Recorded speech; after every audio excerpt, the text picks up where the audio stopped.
The nice thing about a capo is it lets you play in different keys on your guitar while maintaining the basic open chords, the first position open chords on your guitar. So for example, let's take a D major open chord like this, and A, and G, right?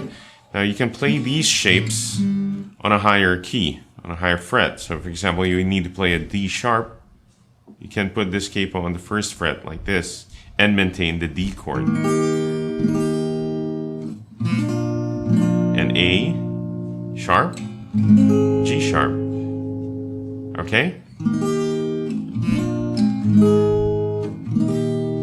Also, if you need to play an F, if you can't play a bar chord F yet, and you're in the chord progression of F, C, B flat, that's really hard, right? This B flat chord, C, and back to F. You can simply put your capo on the 3rd fret. This is a D shape, but that's an F major. And use an A shape, that's a C major, okay? Use a G shape, that's B flat.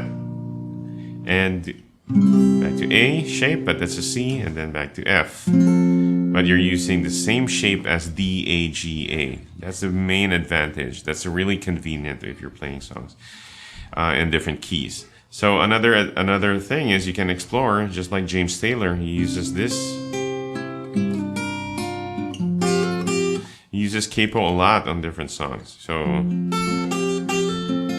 maintaining that open chord tone arrangement of songs, of notes. And also the Beatles, you do this. He uses that in Here Comes the Sun.